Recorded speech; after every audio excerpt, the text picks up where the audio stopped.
ঠিক আছে, তাহলে কাল সকাল 10টায় আমরা বেরোচ্ছি। কিরে কিছু বল। বল আর বল। এটা না কি হচ্ছে বলতে, এটা কি বউকে ফেরত আনা নাকি এটা যুদ্ধ? প্রস্তুতি চলছে মনে হচ্ছে। আরে এত তাড়াতাড়ি হাঁপিয়ে গেলে হবে দাদা? তুই কিন্তু এটা একদম ভুলে যাস না, বৌদিকে ফেরানোর সাথে আমার ফিউচারটাও কিন্তু জড়িয়ে রয়েছে। আরে বাহ বাহ বাহ বাহ, অসাধারণ। তুই তোর প্রেমের সাথে তো দাদাকে এরকম বলিদান দিচ্ছিস, তোর তো দ্বিধা সংকোচ কিছু নেই। হ্যাঁ, আরে সেসব কথা পরে হবে, কিন্তু কাল সকালে আমাদেরকে একটা স্টেপ ফলো করে চলতে হবে। সেটার উপর ডিপেন্ড করছে বৌদির ফিরে আসা না আসা। মুশকিল হচ্ছে এক কথা, সেই সকাল দুপুর বিকেল সন্ধ্যে এক কথা বলে যাচ্ছিস তখন থেকে। তুই ঝিমলির প্রেমে ছটফট করছিস, ঝিমলির প্রেমে তুই সুস্থ হয়ে উঠেছিস, আর আমাকে কি করতে হবে না করতে হবে নতুন কিছু বল না। আরে বাবা কারণ আছে, এগুলো হচ্ছে লাস্ট মিনিট রিভিশন, বুঝলি? না বড় বড় বড় বড় না, পরে হবে, পরে বলছি, এখন গায়ে হাত দিবি, এগুলো পরে হবে। শোন, কাল সকালে ভালো ভালো খেলনা কিনে বৌদির কাছে নিয়ে যাবি। সেগুলো হচ্ছে ধর টয় ট্রেন, হ্যাঁ টয় ট্রেন, তারপরে হচ্ছে তোর bus bus bus soft toys. Soft toys. আচ্ছা তুই রিপিট করছিস কেন বলতো? আমি সবটা জানি বলে। বিশ্বাস করবি না, সবটা জানি, আমাকে ছাড় না ভাই, বিশ্বাস কর সবটা জানি। ঝিমলি তো চিন্তা করিস না, ঝিমলি পাবি তুই। ভালো লাগে না তুই সবসময় আমাকে ঝিমনি ঝিমনি নিয়ে খেপাস। আমি গেলাম। বাড়ির যা পরিস্থিতি, এই অবস্থায় একটা ছেলের থাকাটা খুব দরকার ছিল। যতই হোক বাবার তো বয়স হচ্ছে, এই বয়সে আর কত দুশ্চিন্তা কত টেনশন করবে মানুষটা, শরীর খারাপ হয়ে যাবে তো।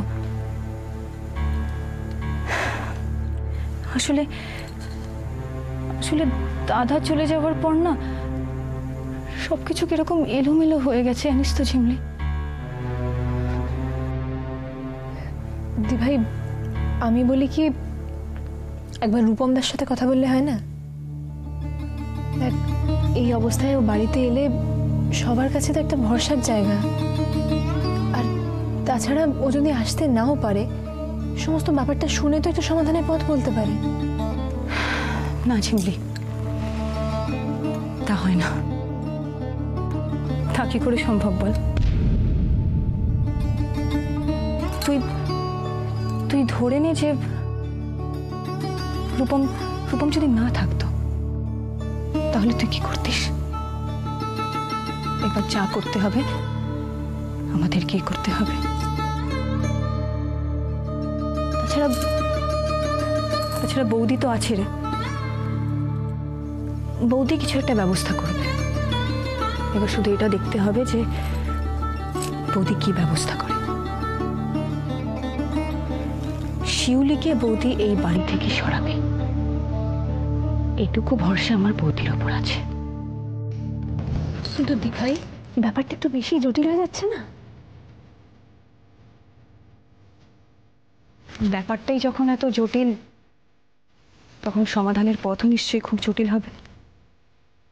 এত সহজে তো কঠিন অঙ্ক মেলে না ঝিমলি। আমি এটুকু বেশ বুঝতে পারছি যে শিউলিকে এই বাড়ি থেকে সরানো না হলে মায়ের শরীরও কিন্তু ঠিক হবে না। জানি, আর সেটা নিয়েই আমার সব থেকে বেশি দুশ্চিন্তা, সব থেকে বেশি।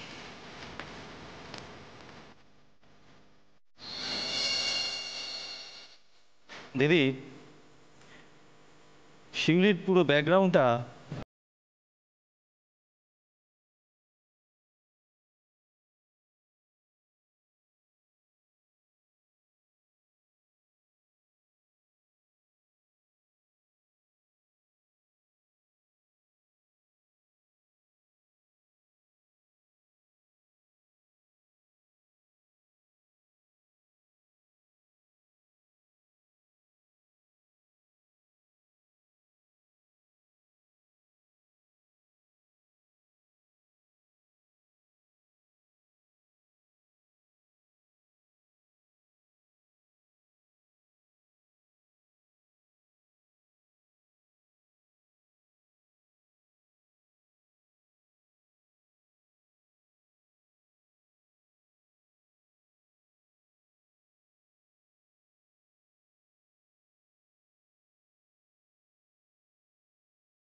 ছি ছি ছি, কি অবস্থা!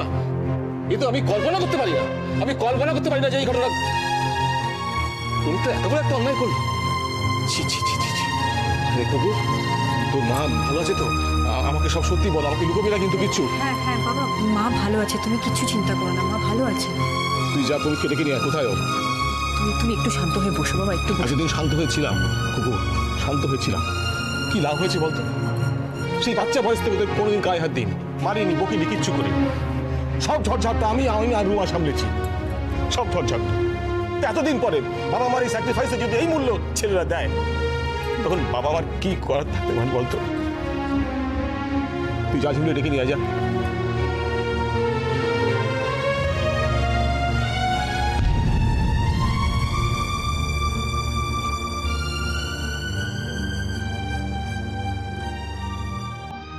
বাবা তুমি আমায় ডাকছো?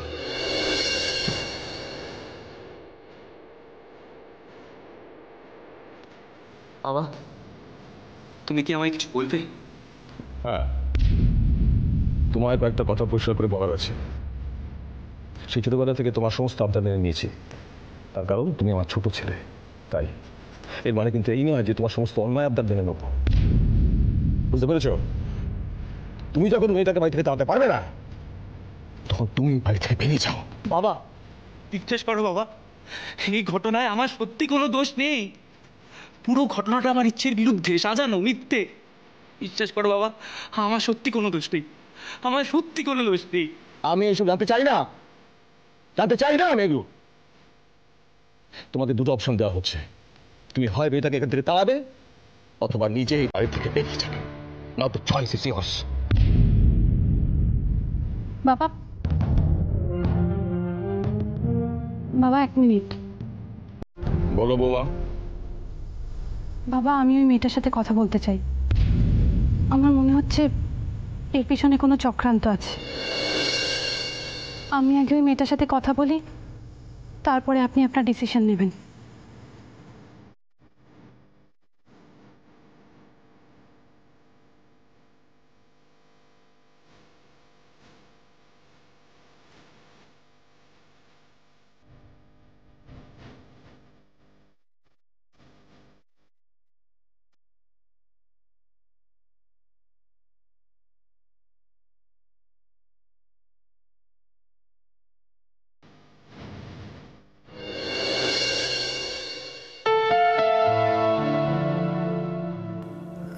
বাবা বলছি, কালকে তোমার বড় গাড়িটা একটু পাওয়া যাবে? দরকার আছে।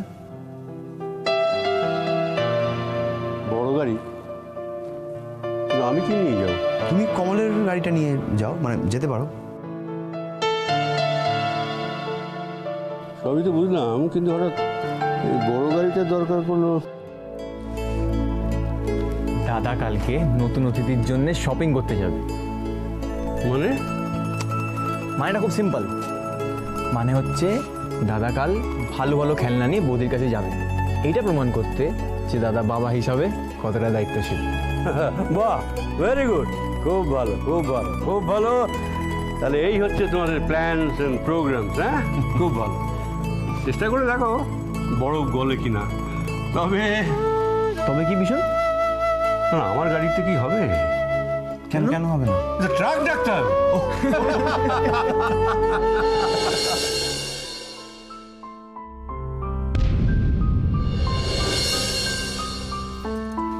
থাক থাক বসো। আমি সব বুঝে গেছি, এও বুঝে গেছি তুমি খারাপ মেয়ে নও। তুমি এসব করতে বাধ্য হয়েছ, আমি সব জানি। আপনি জানেন? আপনি সব জানেন? সব জানি।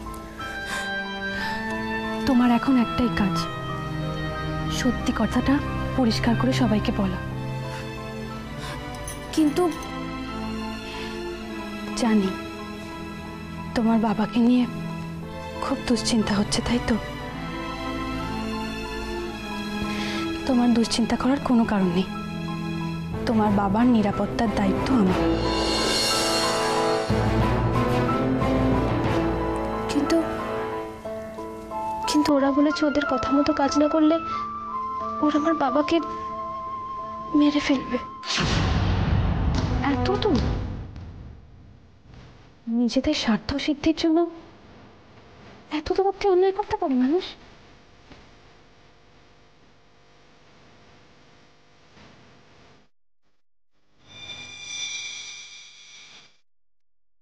শিবলি,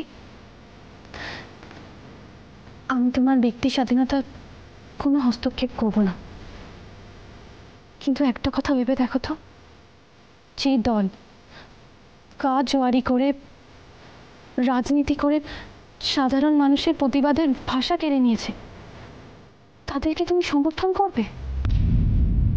আমি জানি তোমার বাবাকে নিয়ে তোমার খুব দুশ্চিন্তা হচ্ছে, আর সেটা হওয়াটাই তো স্বাভাবিক। তবে আমি তোমায় কথা দিচ্ছি, তোমার বাবার কোনো ক্ষতি হতে দেব না। প্রয়োজনে প্রয়োজনে আমার দল পুরো দায়িত্ব নেবে। দরকার পড়লে আমরা পুলিশকে জানাবো, পুলিশ প্রোটেকশন দেবে। শিউলি, এখন কেঁদে কোনো লাভ নেই, তোমাকেই সিদ্ধান্ত নিতে হবে, তোমাকেই ভেবে পথ বার করতে হবে। শিউলি, আমি কিচ্ছু বুঝতে পারছি না জানো, দিনের পর দিন মনে হচ্ছে আমি ওদের জালে জড়িয়ে পড়ছি। সে তো ঠিকই, তবে এটা কিন্তু মনে করো না যে মিথ্যে পথে আশ্রয় নিলে ভগবান কিন্তু কোনোদিনও কাউকে ক্ষমা করে না। এতে অন্যের ক্ষতি হয়, যেমন তুমি মিথ্যে পথে আশ্রয় নিয়ে তোমার মায়ের ক্ষতি করেছ। আমিও একদিন ভুল পথে পা বাড়িয়েছিলাম, আর তার শাস্তি পাচ্ছি। আপনজনকে হারিয়ে তার মাসুল গুনছি জানো। যাকে জীবনে সব থেকে বেশি দরকার ছিল তাকেও হারিয়েছি। দেখো, তুমি যদি সত্যের পথে চলো, সত্যি কথা বলো, তাহলে তোমার কোনো ক্ষতি হবে না। সবসময় মনে রাখবে, জীবনে চলার পথে দুটো রাস্তা, একটা সত্যের পথ আর একটা মিথ্যের পথ। মিথ্যের পথে চললে তুমি খুব তাড়াতাড়ি সাফল্য পাবে, আর সেটা খুব সহজও। কিন্তু সত্যের পথে চলাটা খুব কঠিন। মিথ্যের পথে চললে সাময়িক সাফল্য পাওয়া যায়, কিন্তু শেষে গিয়ে তাকে হারতেই হয়। আর সত্যের পথে চললে তোমার জিত নিশ্চিত, আর ভগবান সব সময় তোমার পাশে থাকবে, সব সময়।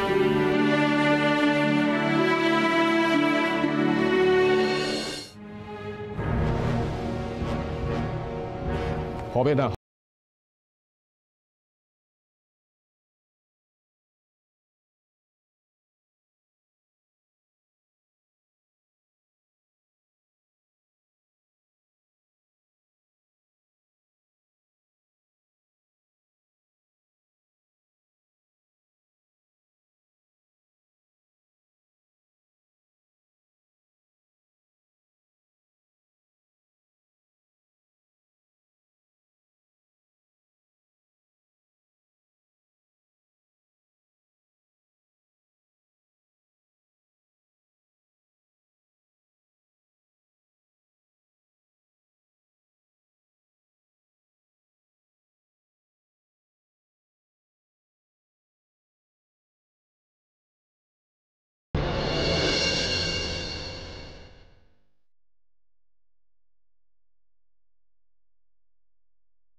বাবা, বাবা শিউলিকে আজ রাতটুকু থাকতে দিন।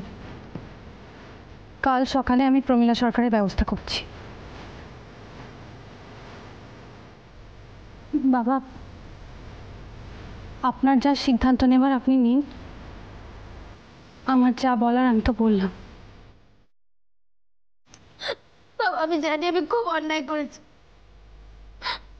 আমি যা করেছি সেটা সেটা ক্ষমা করার মতো না। তবু আমি বলছি, তারপরে একবারের জন্য আমাকে সুযোগ দিন, আমাকে ক্ষমা করে দিন। বাবা, একবারের জন্য আমাকে ক্ষমা করে দিন।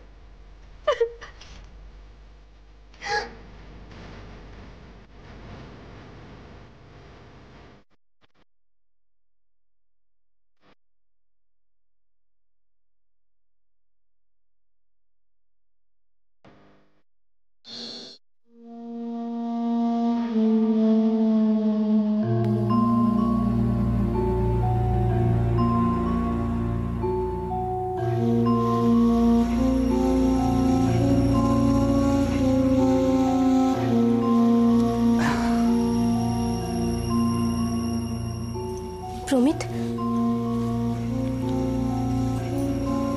তুমি কি এখন আমাকে ঘেন্না করো? ভয় পেও না, এখন নিশ্চিন্তে কথা বলতে পারো। আমাদের বিয়েটা তো হয়নি। বন্ধুত্বের এত বড় শাস্তি পেতে হবে আমি কোনোদিনও ভাবিনি। দেখো, যা হয়েছে তার জন্য আমি ক্ষমা প্রার্থী। তবু তোমাকে একটা কথা বলতে চাই। আমি তোমাকে খুব ভালোবাসি, সত্যি খুব ভালোবাসি। জানি তোমাকে ভালোবাসার অধিকার আমার নেই, আর এই বাড়িতে থাকার অধিকারটাও আমার নেই। তবু কি বলো তো, এই একটা দিন আমি তোমার এই বাড়িতে থেকে তোমাকে সামনে দেখতে পেয়ে নিজেকে ভাগ্যবতী বলে মনে করি। কথাগুলো যদি তুমি আগে বলতে না, তাহলে আজকে এই পরিস্থিতির সামনে আমাদের দাঁড়াতে হতো না। ছাড়ো, বাদ দাও, যা সব ঘটনা ঘটে গেল তারপরে আর